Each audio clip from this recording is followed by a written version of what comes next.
21st Century Classics presents The Shunned House, written by H.P. Lovecraft. Chapter 1. From even the greatest of horrors, irony is seldom absent. Sometimes it enters directly into the composition of the events, while sometimes it relates only to their fortuitous position among persons and places.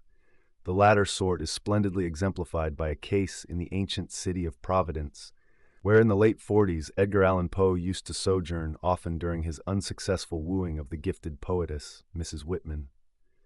Poe generally stopped at the mansion house in Benefit Street, the renamed Golden Ball Inn, whose roof has sheltered Washington, Jefferson, and Lafayette, and his favorite walk led northward along the same street to Mrs. Whitman's home and the neighboring hillside churchyard of St. John's, whose hidden expanse of 18th-century gravestones had for him a peculiar fascination. Now the irony is this. In this walk, so many times repeated, the world's greatest master of the terrible and the bizarre was obliged to pass a particular house on the eastern side of the street, a dingy, antiquated structure perched on the abruptly rising side hill with a great unkempt yard dating from a time when the region was partly open country. It does not appear that he ever wrote or spoke of it, nor is there any evidence that he even noticed it.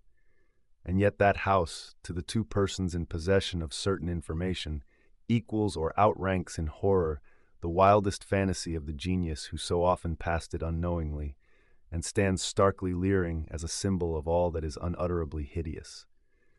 The house was, and for that matter still is, of a kind to attract the attention of the curious. Originally a farm or semi-farm building, it followed the average New England colonial lines of the middle 18th century. The prosperous peaked roof sort, with 2 stories and dormerless attic, and with the Georgian doorway and interior paneling dictated by the progress of taste at that time.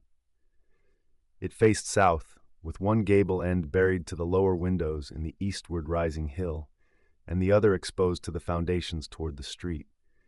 Its construction, over a century and a half ago, had followed the grading and straightening of the road in that especial vicinity.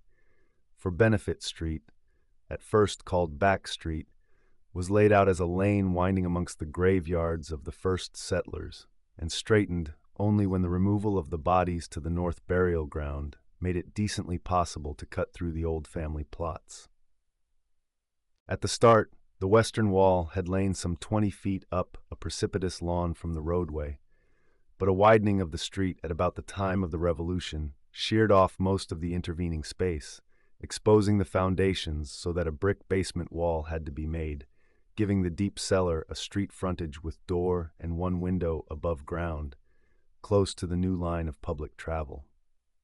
When the sidewalk was laid out a century ago, the last of the intervening space was removed, and Poe in his walks must have seen only a sheer ascent of dull gray brick flush with the sidewalk and surmounted at a height of 10 feet by the antique shingled bulk of the house proper. The farm-like ground extended back very deeply up the hill, almost to Wheaton Street.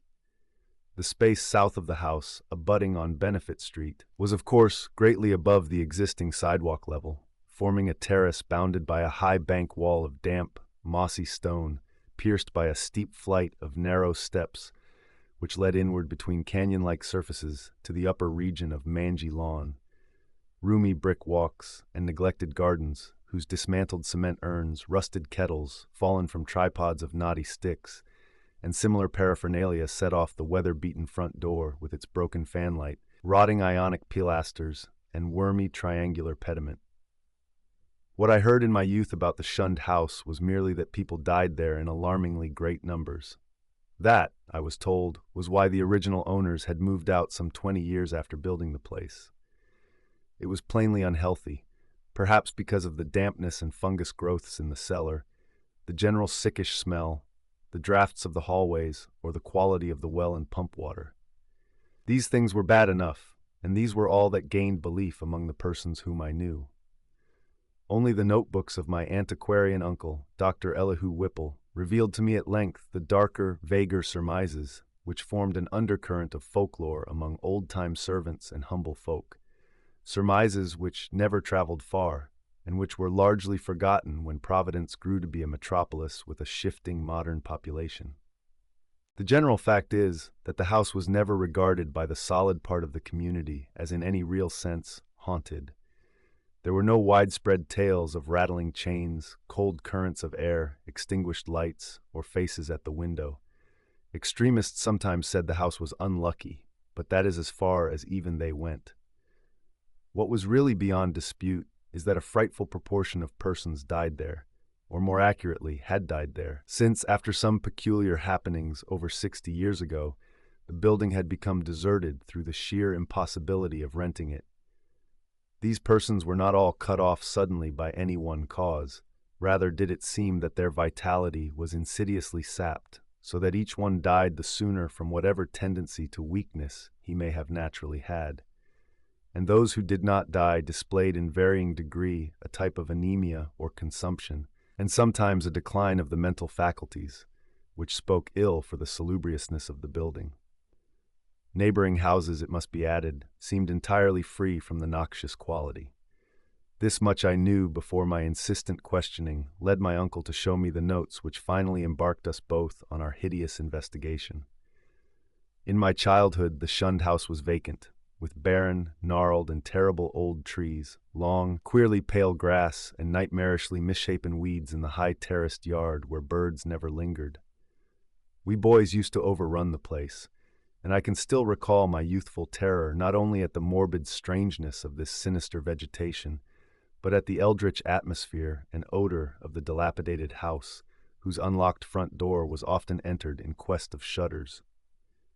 The small-paned windows were largely broken, and a nameless air of desolation hung round the precarious paneling, shaky interior shutters, peeling wallpaper, falling plaster, rickety staircases, and such fragments of battered furniture as still remained. The dust and cobwebs added their touch of the fearful, and brave indeed was the boy who would voluntarily ascend the ladder to the attic, a vast raftered length lighted only by small blinking windows in the gable ends, and filled with a massed wreckage of chests, chairs, and spinning wheels, which infinite years of deposit had shrouded and festooned into monstrous and hellish shapes. But after all, the attic was not the most terrible part of the house. It was the dank, humid cellar, which somehow exerted the strongest repulsion on us, even though it was wholly above ground on the street side, with only a thin door and window-pierced brick wall to separate it from the busy sidewalk. We scarcely knew whether to haunt it in spectral fascination, or to shun it for the sake of our souls and our sanity. For one thing, the bad odor of the house was strongest there, and for another thing, we did not like the white fungus growths which occasionally sprang up in rainy summer weather from the hard earth floor. Those fungi, grotesquely like the vegetation in the yard outside, were truly horrible in their outlines, detestable parodies of toadstools and Indian pipes, whose like we had never seen in any other situation. They rotted quickly, and at one stage became slightly phosphorescent, so that nocturnal passers-by sometimes spoke of witch fires glowing behind the broken panes of the feet-or-spreading windows. We never, even in our wildest Halloween moods, visited this cellar by night, but in some of our daytime visits could detect the phosphorescence, especially when the day was dark and wet. There was also a subtler thing we often thought we detected, a very strange thing which was, however, merely suggestive at most. I refer to a sort of cloudy whitish pattern on the dirt floor, a vague shifting deposit of mold or niter, which we sometimes thought we could trace amidst the sparse fungus growths near the huge fireplace of the basement kitchen. Once in a while it struck us that this patch bore an uncanny resemblance to a doubled-up human figure, though generally no such kinship existed, and often there was no whitish deposit whatever.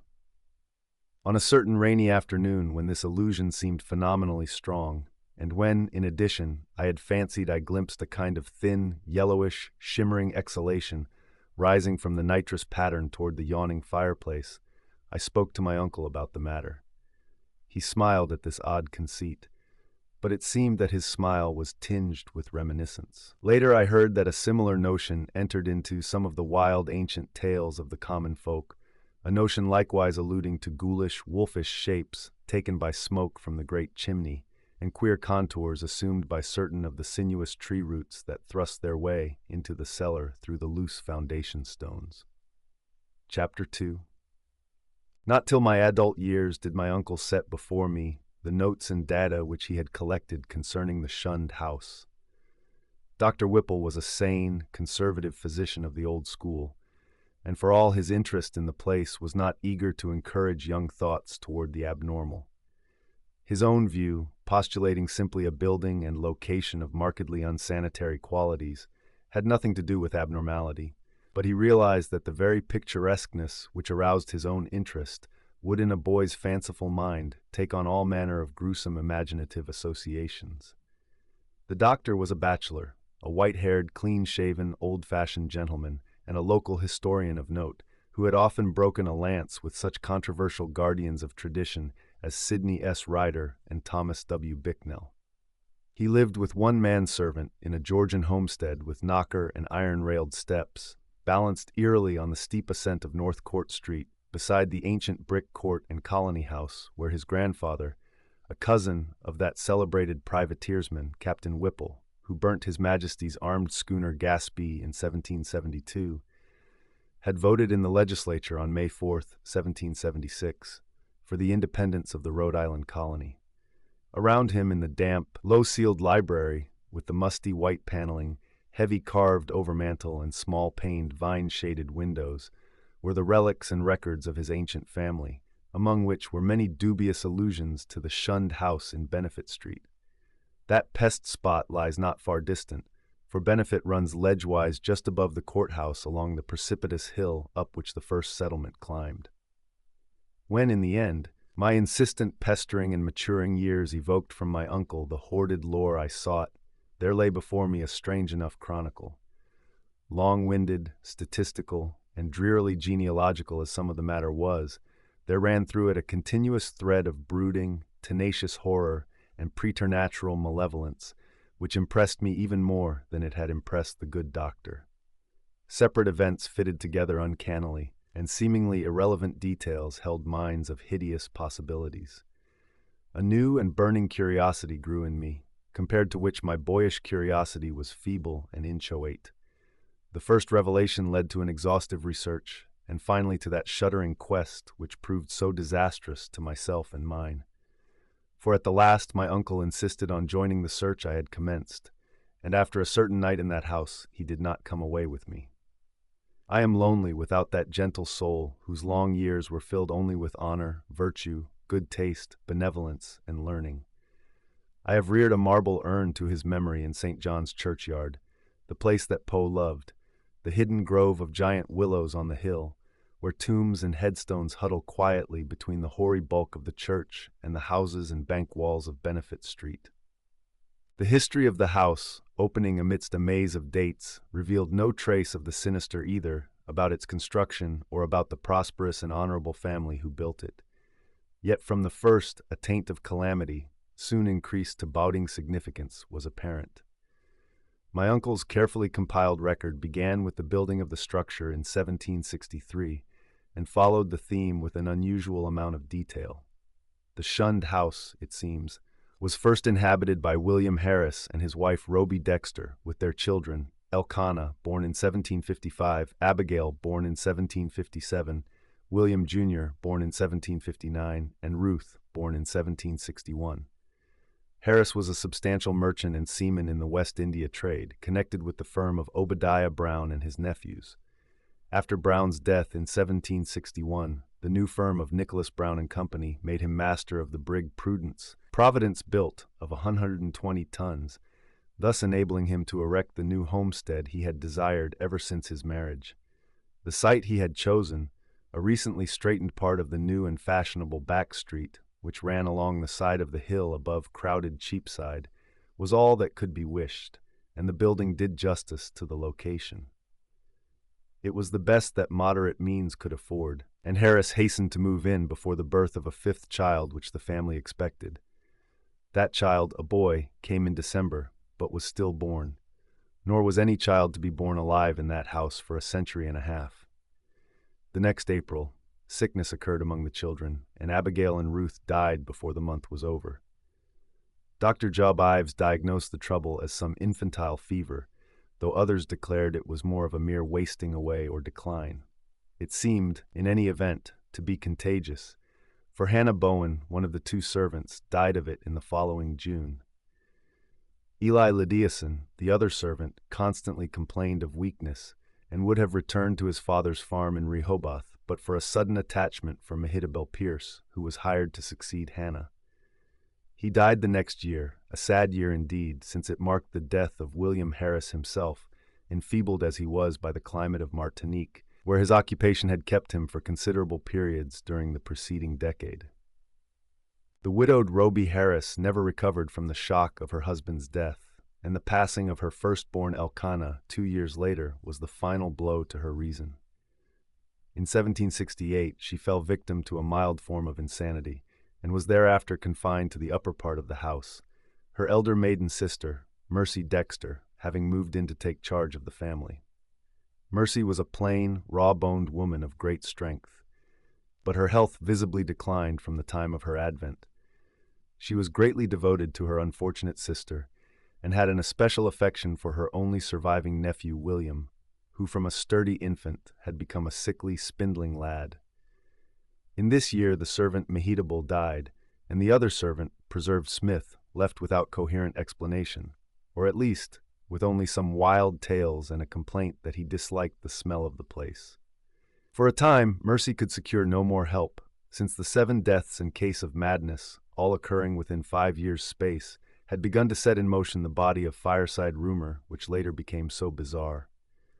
Ultimately, however, she obtained new servants from out of town. Anne White, a morose woman from that part of North Kingstown, now set off as the township of Exeter, and a capable Boston man named Zenas Lowe. It was Anne White who first gave definite shape to the sinister idle talk. Mercy should have known better than to hire anyone from the Nooseneck Hill country, for that remote bit of backwoods was then, as now, a seat of the most uncomfortable superstitions. As lately as 1892, an Exeter community exhumed a dead body and ceremoniously burnt its heart in order to prevent certain alleged visitations injurious to the public health and peace, and one may imagine the point of view of the same section in 1768. Anne's tongue was perniciously active, and within a few months Mercy discharged her, filling her place with a faithful and amiable Amazon from Newport, Maria Robbins. Meanwhile, poor Roby Harris, in her madness, gave voice to dreams and imaginings of the most hideous sort. At times her screams became insupportable, and for long periods she would utter shrieking horrors which necessitated her son's temporary residence with his cousin, Peleg Harris, in Presbyterian Lane near the new college building. The boy would seem to improve after these visits, and had Mercy been as wise as she was well-meaning, she would have let him live permanently with Peleg. Just what Mrs. Harris cried out in her fits of violence, tradition hesitates to say, or rather presents such extravagant accounts that they nullify themselves through sheer absurdity. Certainly it sounds absurd to hear that a woman educated only in the rudiments of French often shouted for hours in a coarse and idiomatic form of that language, or that the same person, alone and guarded, complained wildly of a staring thing which bit and chewed at her. In 1772, the servant Zenas died, and when Mrs. Harris heard of it, she laughed with a shocking delight utterly foreign to her. The next year she herself died, and was laid to rest in the North Burial Ground beside her husband. Upon the outbreak of trouble with Great Britain in 1775, William Harris, despite his scant 16 years and feeble constitution, managed to enlist in the Army of Observation under General Greene, and from that time on enjoyed a steady rise in health and prestige. In 1780, as a captain in the Rhode Island forces in New Jersey under Colonel Angell, he met and married Phoebe Hetfield of Elizabethtown, whom he brought to Providence upon his honorable discharge in the following year. The young soldier's return was not a thing of unmitigated happiness. The house, it is true, was still in good condition, and the street had been widened and changed in name from Back Street to Benefit Street. But Mercy Dexter's once robust frame had undergone a sad and curious decay, so that she was now a stooped and pathetic figure with hollow voice and disconcerting pallor, qualities shared to a singular degree by the one remaining servant Maria. In the autumn of 1782, Phoebe Harris gave birth to a stillborn daughter, and on the 15th of the next May, Mercy Dexter took leave of a useful, austere, and virtuous life. William Harris, at last thoroughly convinced of the radically unhealthful nature of his abode, now took steps toward quitting it and closing it forever. Securing temporary quarters for himself and his wife at the newly opened Golden Ball Inn, he arranged for the building of a new and finer house in Westminster Street, in the growing part of the town across the Great Bridge. There, in 1785, his son Duty was born. And there the family dwelt till the encroachments of commerce drove them back across the river and over the hill to Angel Street, in the newer East Side residence district, where the late Archer Harris built his sumptuous but hideous French-roofed mansion in 1876. William and Phoebe both succumbed to the yellow fever epidemic of 1797, but Duty was brought up by his cousin Rathbone Harris, Peleg's son. Rathbone was a practical man and rented the Benefit Street house despite William's wish to keep it vacant. He considered it an obligation to his ward to make the most of all the boy's property, nor did he concern himself with the deaths and illnesses which caused so many changes of tenants, or the steadily growing aversion with which the house was generally regarded. It is likely that he felt only vexation when, in 1804, the town council ordered him to fumigate the place with sulfur, tar, and gum camphor on account of the much-discussed deaths of 4 persons, presumably caused by the then diminishing fever epidemic. They said the place had a febrile smell. Duty himself thought little of the house, for he grew up to be a privateersman and served with distinction on the Vigilant under Captain Cahoon in the War of 1812.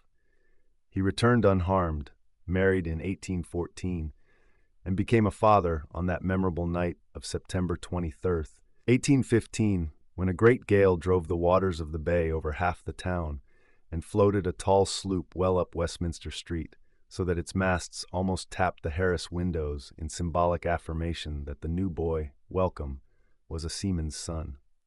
Welcome did not survive his father, but lived to perish gloriously at Fredericksburg in 1862.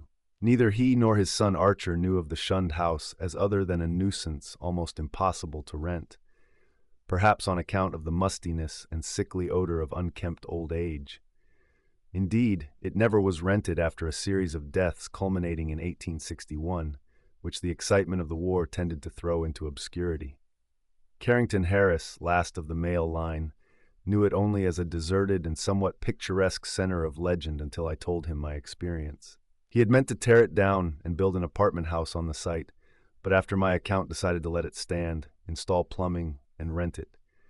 Nor has he yet had any difficulty in obtaining tenants. The horror has gone. Chapter 3. It may well be imagined how powerfully I was affected by the annals of the Harrises. In this continuous record there seemed to me to brood a persistent evil beyond anything in nature as I had known it, an evil clearly connected with the house and not with the family. This impression was confirmed by my uncle's less systematic array of miscellaneous data, legends transcribed from servant gossip, cuttings from the papers, copies of death certificates by fellow physicians, and the like.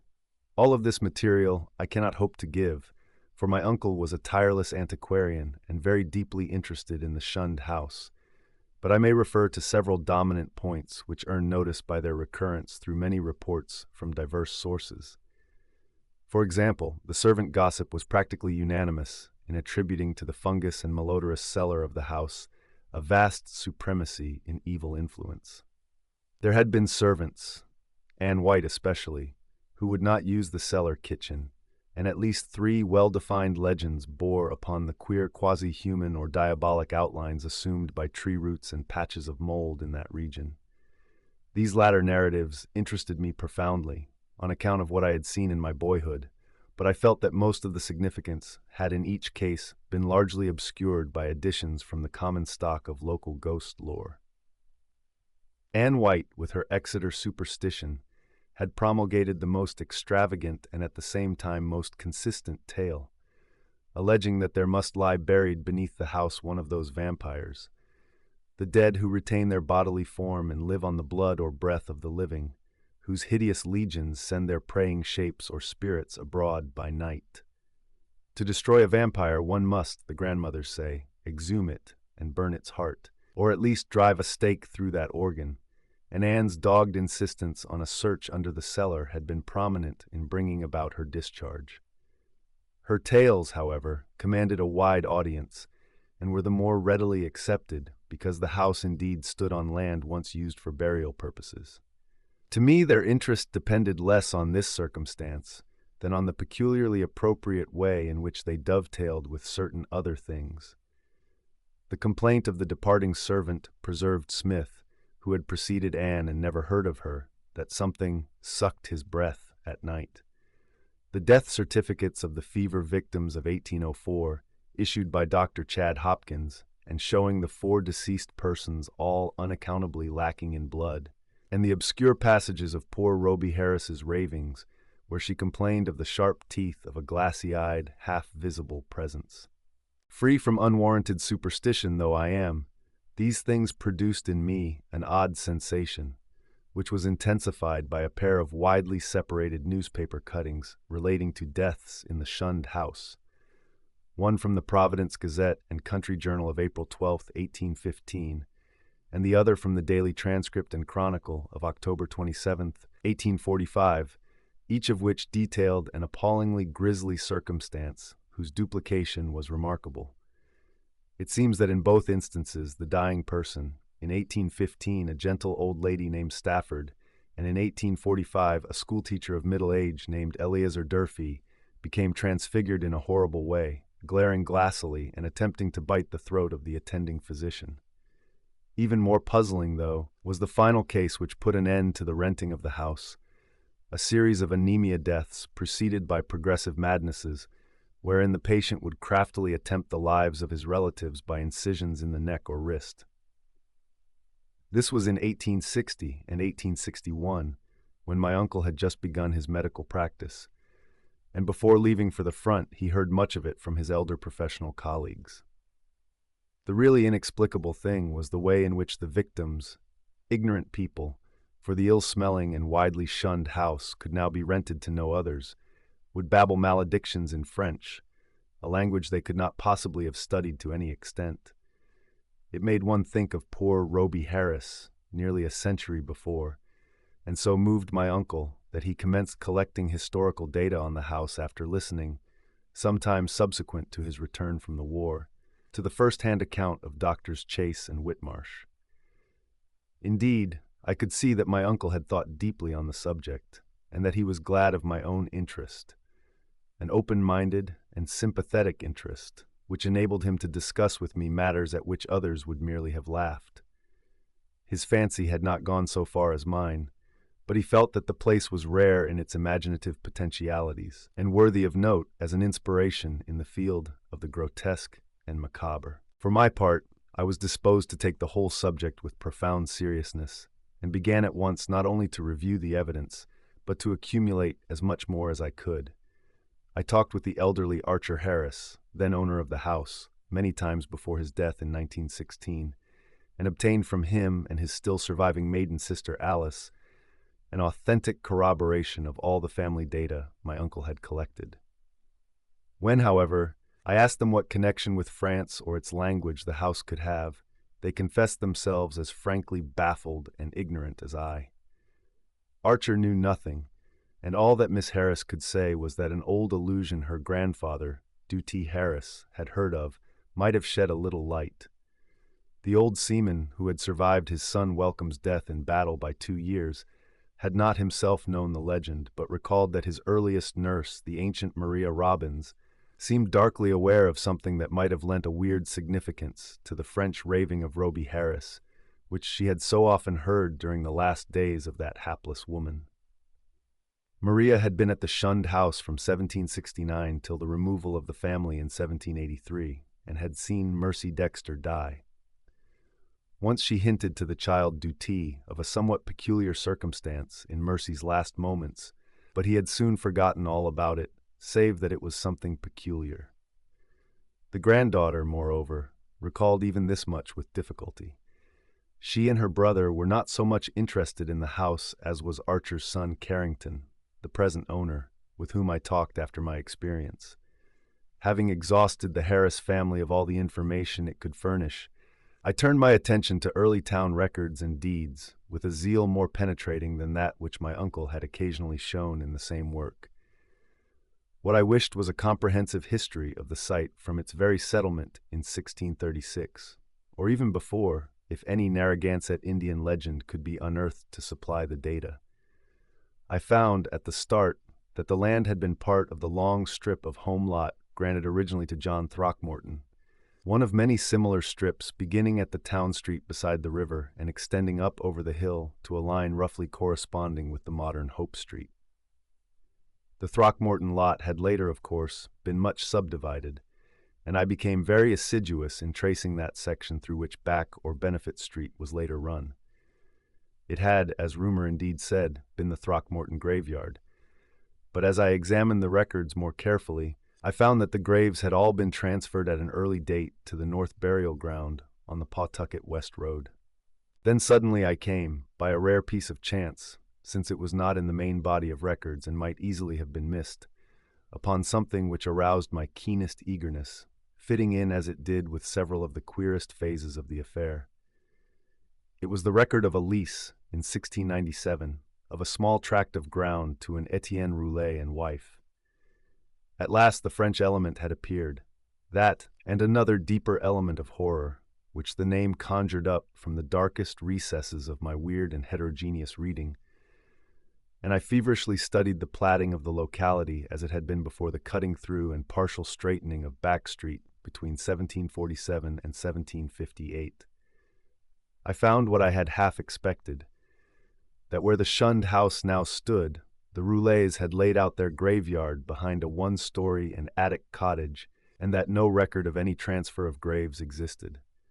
The document, indeed, ended in much confusion, and I was forced to ransack both the Rhode Island Historical Society and Shepley Library before I could find a local door which the name of Etienne Roulet would unlock. In the end, I did find something of such vague but monstrous import, that I set about at once to examine the cellar of the Shunned House itself with a new and excited minuteness. The Roulets, it seemed, had come in 1696 from East Greenwich, down the west shore of Narragansett Bay. They were Huguenots from Cod, and had encountered much opposition before the Providence selectmen allowed them to settle in the town. Unpopularity had dogged them in East Greenwich, whither they had come in 1686, after the revocation of the Edict of Nantes, and rumor said that the cause of dislike extended beyond mere racial and national prejudice, or the land disputes which involved other French settlers with the English in rivalries which not even Governor Andros could quell. But their ardent Protestantism, too ardent, some whispered, and their evident distress when virtually driven from the village down the bay, had moved the sympathy of the town fathers. Here the strangers had been granted a haven, and the swarthy Etienne Roulet, less apt at agriculture than at reading queer books and drawing queer diagrams, was given a clerical post in the warehouse at Pardon Tillinghast's wharf, far south in Town Street. There had, however, been a riot of some sort later on, perhaps 40 years later, after old Roulet's death, and no one seemed to hear of the family after that. For a century and more, it appeared, the Roulets had been well remembered and frequently discussed as vivid incidents in the quiet life of a New England seaport. Etienne's son Paul, a surly fellow whose erratic conduct had probably provoked the riot which wiped out the family, was particularly a source of speculation. And though Providence never shared the witchcraft panics of her Puritan neighbors, it was freely intimated by old wives that his prayers were neither uttered at the proper time nor directed toward the proper object. All this had undoubtedly formed the basis of the legend known by old Maria Robbins. What relation it had to the French ravings of Roby Harris and other inhabitants of the Shunned House, imagination or future discovery alone could determine. I wondered how many of those who had known the legends realized that additional link with the terrible which my wider reading had given me. That ominous item in the annals of morbid horror which tells of the creature Jacques Roulet, of Cod, who in 1598 was condemned to death as a demoniac, but afterward saved from the stake by the Paris Parliament and shut in a madhouse. He had been found covered with blood and shreds of flesh in a wood, shortly after the killing and rending of a boy by a pair of wolves, One wolf was seen to lope away unhurt. Surely a pretty hearthside tale with a queer significance as to name and place. But I decided that the Providence gossips could not have generally known of it.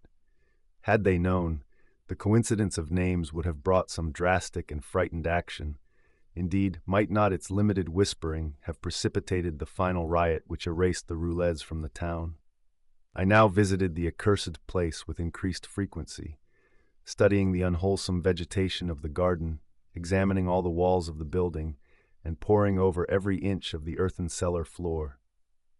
Finally, with Carrington Harris's permission, I fitted a key to the disused door opening from the cellar directly upon Benefit Street, preferring to have a more immediate access to the outside world than the dark stairs, ground floor hall, and front door could give.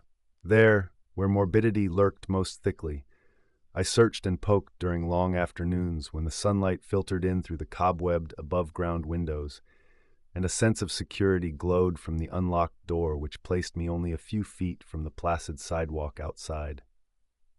Nothing new rewarded my efforts, only the same depressing mustiness and faint suggestions of noxious odors and nitrous outlines on the floor, and I fancy that many pedestrians must have watched me curiously through the broken panes. At length, upon a suggestion of my uncle's, I decided to try the spot nocturnally, and one stormy midnight ran the beams of an electric torch over the moldy floor with its uncanny shapes and distorted, half-phosphorescent fungi.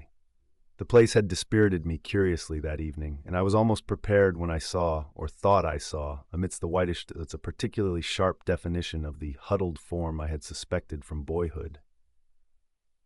Its clearness was astonishing and unprecedented, and as I watched I seemed to see again the thin, yellowish, shimmering exhalation which had startled me on that rainy afternoon so many years before.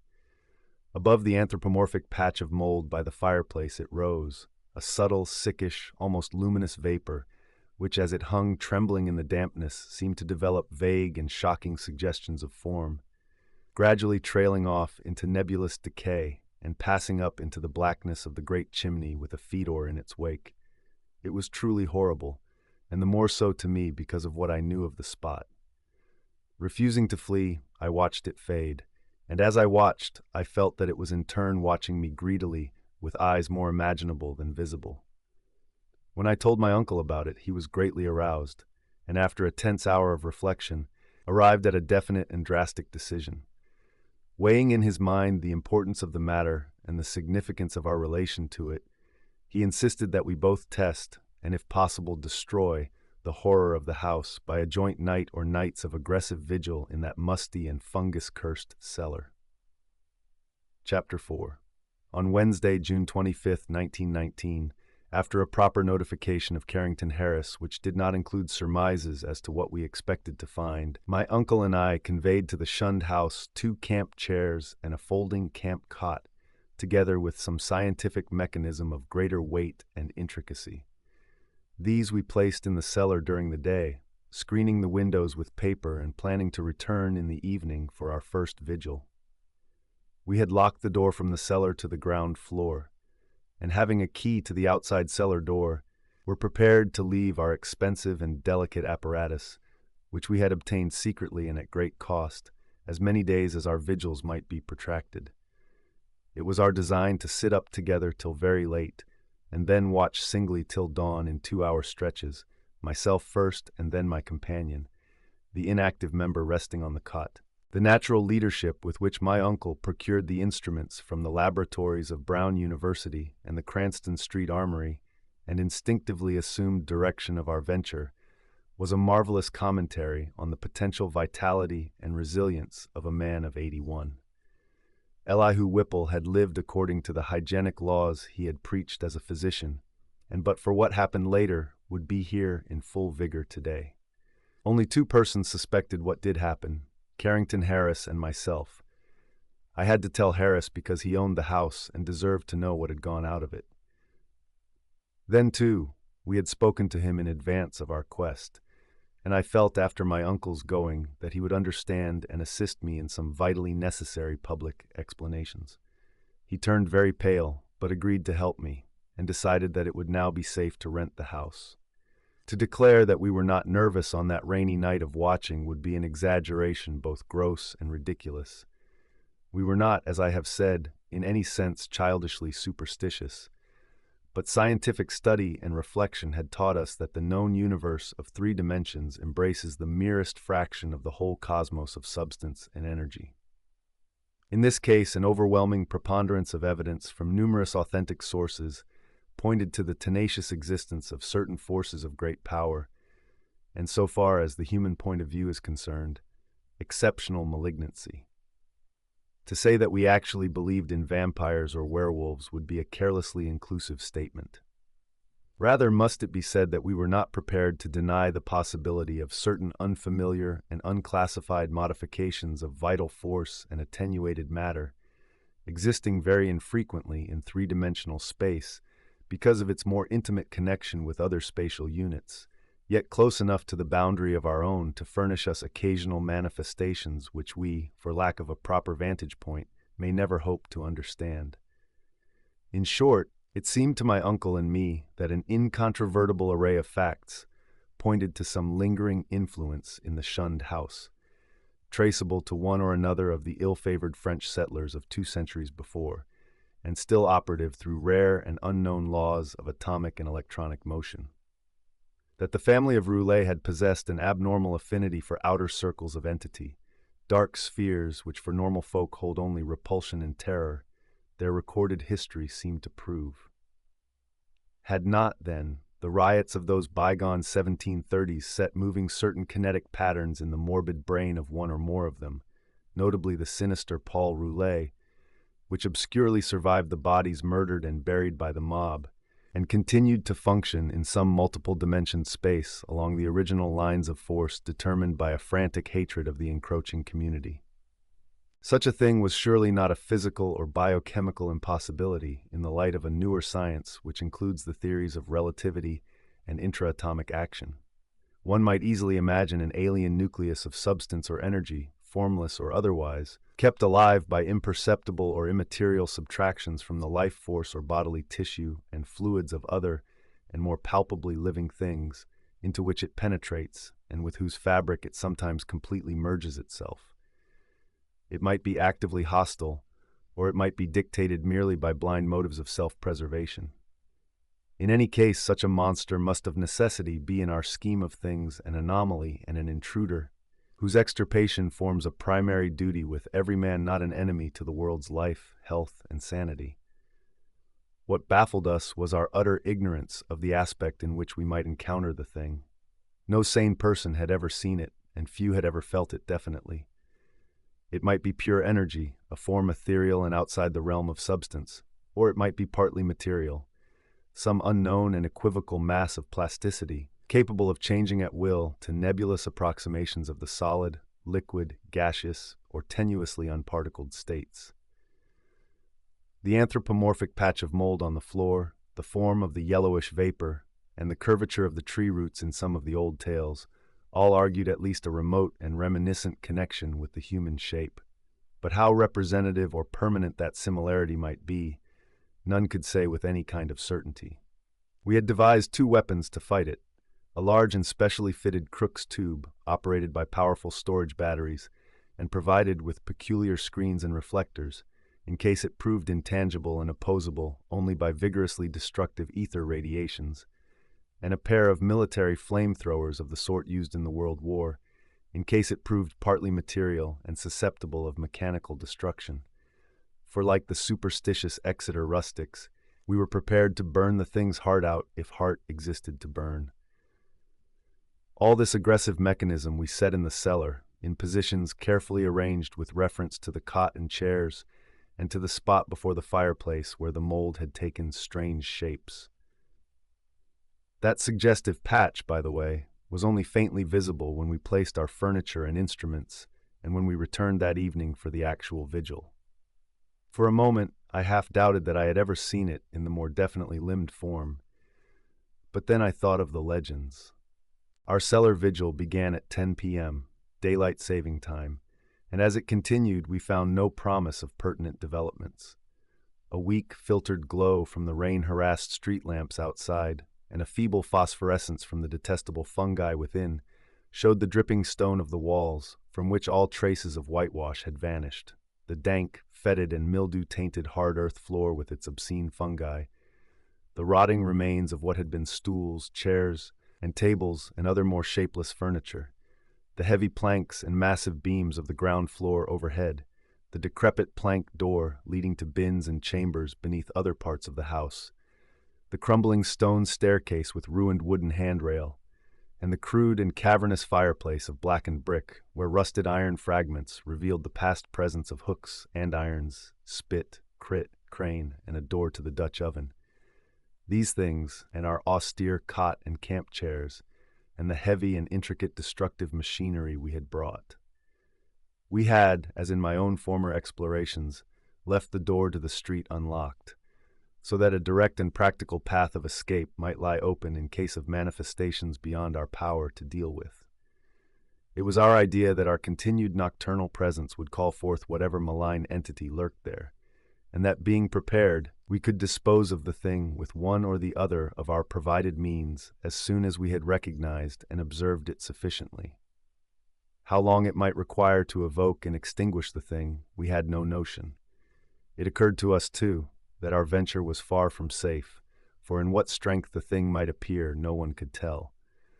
But we deemed the game worth the hazard, and embarked on it alone and unhesitatingly, conscious that the seeking of outside aid would only expose us to ridicule and perhaps defeat our entire purpose. Such was our frame of mind as we talked, far into the night, till my uncle's growing drowsiness made me remind him to lie down for his 2-hour sleep. Something like fear chilled me as I sat there in the small hours alone. I say alone, for one who sits by a sleeper is indeed alone, perhaps more alone than he can realize. My uncle breathed heavily, his deep inhalations and exhalations accompanied by the rain outside, and punctuated by another nerve-wracking sound of distant dripping water within. For the house was repulsively damp even in dry weather, and in this storm positively swamp-like. I studied the loose, antique masonry of the walls in the fungus light and the feeble rays which stole in from the street through the screened window. And once, when the noisome atmosphere of the place seemed about to sicken me, I opened the door and looked up and down the street, feasting my eyes on familiar sights and my nostrils on wholesome air. Still nothing occurred to reward my watching, and I yawned repeatedly, fatigue getting the better of apprehension. Then the stirring of my uncle in his sleep attracted my notice. He had turned restlessly on the cot several times during the latter half of the first hour, but now he was breathing with unusual irregularity, occasionally heaving a sigh which held more than a few of the qualities of a choking moan. I turned my electric flashlight on him and found his face averted, so rising and crossing to the other side of the cot, I again flashed the light to see if he seemed in any pain. What I saw unnerved me most surprisingly, considering its relative triviality. It must have been merely the association of any odd circumstance with the sinister nature of our location and mission, for surely the circumstance was not in itself frightful or unnatural. It was merely that my uncle's facial expression, disturbed no doubt by the strange dreams which our situation prompted, betrayed considerable agitation, and seemed not at all characteristic of him. His habitual expression was one of kindly and well-bred calm, whereas now a variety of emotions seemed struggling within him. I think, on the whole, that it was this variety which chiefly disturbed me. My uncle, as he gasped and tossed in increasing perturbation and with eyes that had now started open, seemed not one but many men, and suggested a curious quality of alienage from himself. All at once he commenced to mutter, and I did not like the look of his mouth and teeth as he spoke. The words were at first indistinguishable, and then, with a tremendous start, I recognized something about them which filled me with icy fear till I recalled the breadth of my uncle's education and the interminable translations he had made from anthropological and antiquarian articles in the Revue des Deux Mondes. For the venerable Elihu Whipple was muttering in French, and the few phrases I could distinguish seemed connected with the darkest myths he had ever adapted from the famous Paris magazine. Suddenly, a perspiration broke out on the sleeper's forehead, and he leaped abruptly up, half awake. The jumble of French changed to a cry in English, and the hoarse voice shouted excitedly, "My breath! My breath!" Then the awakening became complete, and with a subsidence of facial expression to the normal state, my uncle seized my hand and began to relate a dream whose nucleus of significance I could only surmise with a kind of awe. He had, he said, floated off from a very ordinary series of dream pictures into a scene whose strangeness was related to nothing he had ever read. It was of this world, and yet not of it, a shadowy geometrical confusion in which could be seen elements of familiar things in most unfamiliar and perturbing combinations. There was a suggestion of queerly disordered pictures superimposed one upon another, an arrangement in which the essentials of time as well as of space seemed dissolved and mixed in the most illogical fashion. In this kaleidoscopic vortex of phantasmal images were occasional snapshots, if one might use the term, of singular clearness but unaccountable heterogeneity. Once my uncle thought he lay in a carelessly dug open pit, with a crowd of angry faces framed by straggling locks and three-cornered hats frowning down on him. Again he seemed to be in the interior of a house, an old house apparently, but the details and inhabitants were constantly changing, and he could never be certain of the faces or the furniture, or even of the room itself, since doors and windows seemed in just as great a state of flux as the presumably more mobile objects. It was queer, damnably queer, and my uncle spoke almost sheepishly, as if half expecting not to be believed, when he declared that of the strange faces many had unmistakably borne the features of the Harris family. And all the while there was a personal sensation of choking, as if some pervasive presence had spread itself through his body and sought to possess itself of his vital processes. I shuddered at the thought of those vital processes, worn as they were by 81 years of continuous functioning, in conflict with unknown forces of which the youngest and strongest system might well be afraid. But in another moment reflected that dreams are only dreams, and that these uncomfortable visions could be, at most, no more than my uncle's reaction to the investigations and expectations which had lately filled our minds to the exclusion of all else. Conversation, also, soon tended to dispel my sense of strangeness, and in time I yielded to my yawns and took my turn at slumber. My uncle seemed now very wakeful, and welcomed his period of watching, even though the nightmare had aroused him far ahead of his allotted 2 hours. Sleep seized me quickly, and I was at once haunted with dreams of the most disturbing kind. I felt in my visions a cosmic and abysmal loneness, with hostility surging from all sides upon some prison where I lay confined. I seemed bound and gagged and taunted by the echoing yells of distant multitudes who thirsted for my blood.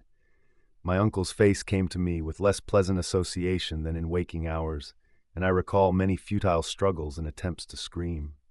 It was not a pleasant sleep, and for a second I was not sorry for the echoing shriek which clove through the barriers of dream and flung me to a sharp and startled awakeness, in which every actual object before my eyes stood out with more than natural clearness and reality. Chapter 5. I had been lying with my face away from my uncle's chair, so that in this sudden flash of awakening I saw only the door to the street, the window, and the wall and floor and ceiling toward the north of the room, all photographed with morbid vividness on my brain, in a light brighter than the glow of the fungi or the rays from the street outside.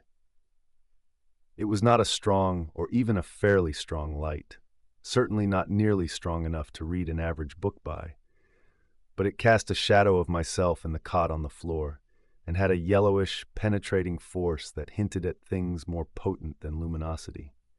This I perceived with unhealthy sharpness, despite the fact that 2 of my other senses were violently assailed, for on my ears rang the reverberations of that shocking scream, while my nostrils revolted at the stench which filled the place.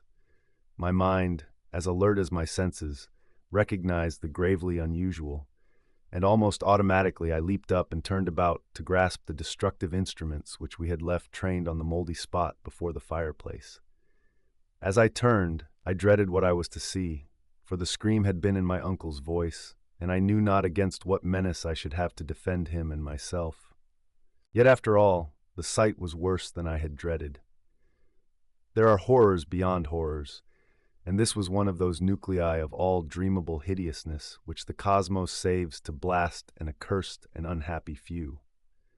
Out of the fungus-ridden earth steamed up a vaporous corpse light, yellow and diseased, which bubbled and lapped to a gigantic height in vague outlines, half human and half monstrous, through which I could see the chimney and fireplace beyond. It was all eyes, wolfish and mocking, and the rugose insect-like head dissolved at the top to a thin stream of mist which curled putridly about and finally vanished up the chimney.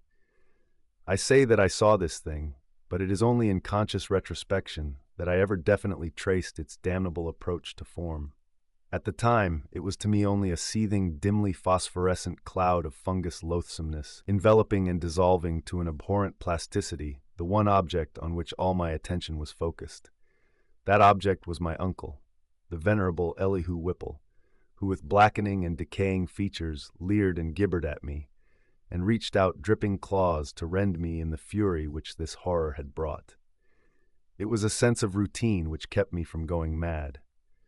I had drilled myself in preparation for the crucial moment, and blind training saved me. Recognizing the bubbling evil as no substance reachable by matter or material chemistry, and therefore ignoring the flamethrower which loomed on my left, I threw on the current of the Crookes tube apparatus and focused toward that scene of immortal blasphemousness, the strongest ether radiations which man's art can arouse from the spaces and fluids of nature. There was a bluish haze and a frenzied sputtering, and the yellowish phosphorescence grew dimmer to my eyes. But I saw the dimness was only that of contrast, and that the waves from the machine had no effect whatever. Then, in the midst of that demoniac spectacle, I saw a fresh horror which brought cries to my lips and sent me fumbling and staggering toward that unlocked door to the quiet street, careless of what abnormal terrors I loosed upon the world, or what thoughts or judgments of men I brought down upon my head. In that dim blend of blue and yellow, the form of my uncle had commenced a nauseous liquefaction whose essence eludes all description, and in which there played across his vanishing face such changes of identity as only madness can conceive. He was at once a devil and a multitude, a charnel house and a pageant. Lit by the mixed and uncertain beams, that gelatinous face assumed a dozen, a score, 100 aspects, grinning as it sank to the ground on a body that melted like tallow in the caricatured likeness of legions strange and yet not strange. I saw the features of the Harris line, masculine and feminine, adult and infantile, and other features old and young, coarse and refined, familiar and unfamiliar. For a second, there flashed a degraded counterfeit of a miniature of poor mad Roby Harris that I had seen in the School of Design Museum, and another time I thought I caught the raw-boned image of Mercy Dexter as I recalled her from a painting in Carrington Harris's house. It was frightful beyond conception. Toward the last, when a curious blend of servant and baby visages flickered close to the fungus floor where a pool of greenish grease was spreading, it seemed as though the shifting features fought against themselves and strove to form contours like those of my uncle's kindly face. I like to think that he existed at that moment, and that he tried to bid me farewell. It seems to me I hiccuped a farewell from my own parched throat as I lurched out into the street, a thin stream of grease following me through the door to the rain-drenched sidewalk. The rest is shadowy and monstrous. There was no one in the soaking street, and in all the world there was no one I dared tell. I walked aimlessly south past College Hill and the Athenaeum, down Hopkins Street, and over the bridge to the business section, where tall buildings seemed to guard me as modern material things guard the world from ancient and unwholesome wonder. Then gray dawn unfolded wetly from the east, silhouetting the archaic hill and its venerable steeples, and beckoning me to the place where my terrible work was still unfinished. And in the end I went, wet, hatless, and dazed in the morning light, and entered that awful door in Benefit Street which I had left ajar, and which still swung cryptically in full sight of the early householders to whom I dared not speak. The grease was gone, for the moldy floor was porous, and in front of the fireplace was no vestige of the giant doubled-up form traced in niter. I looked at the cot, the chairs, the instruments, my neglected hat, and the yellowed straw hat of my uncle. Dazedness was uppermost, and I could scarcely recall what was dream and what was reality. Then thought trickled back, and I knew that I had witnessed things more horrible than I had dreamed. Sitting down, I tried to conjecture as nearly as sanity would let me just what had happened, and how I might end the horror, if indeed it had been real. Matter it seemed not to be, nor ether, nor anything else conceivable by mortal mind. What then but some exotic emanation, some vampirish vapor, such as Exeter rustics tell of as lurking over certain churchyards? This I felt was the clue, and again I looked at the floor before the fireplace where the mold and niter had taken strange forms. In 10 minutes my mind was made up, and taking my hat I set out for home, where I bathed, ate, and gave by telephone an order for a pickaxe, a spade, a military gas mask, and 6 carboys of sulfuric acid, all to be delivered the next morning at the cellar door of the Shunned House in Benefit Street. After that I tried to sleep, and failing, passed the hours in reading and in the composition of inane verses to counteract my mood. At 11 a.m., the next day I commenced digging. It was sunny weather, and I was glad of that. I was still alone, for as much as I feared the unknown horror I sought, there was more fear in the thought of telling anybody. Later I told Harris only through sheer necessity, and because he had heard odd tales from old people which disposed him ever so little toward belief. As I turned up the stinking black earth in front of the fireplace, my spade causing a viscous yellow ichor to ooze from the white fungi which it severed, I trembled at the dubious thoughts of what I might uncover. Some secrets of inner earth are not good for mankind, and this seemed to me one of them. My hand shook perceptibly, but still I delved, after a while standing in the large hole I had made. With the deepening of the hole, which was about 6 feet square, the evil smell increased, and I lost all doubt of my imminent contact with the hellish thing whose emanations had cursed the house for over a century and a half. I wondered what it would look like, what its form and substance would be, and how big it might have waxed through long ages of life-sucking. At length I climbed out of the hole and dispersed the heaped-up dirt, then arranging the great carboys of acid around and near 2 sides, so that when necessary I might empty them all down the aperture in quick succession. After that I dumped earth only along the other 2 sides, working more slowly and donning my gas mask as the smell grew. I was nearly unnerved at my proximity to a nameless thing at the bottom of a pit. Suddenly my spade struck something softer than earth. I shuddered and made a motion as if to climb out of the hole, which was now as deep as my neck. Then courage returned, and I scraped away more dirt in the light of the electric torch I had provided. The surface I uncovered was fishy and glassy, a kind of semi-putrid congealed jelly with suggestions of translucency. I scraped further, and saw that it had form.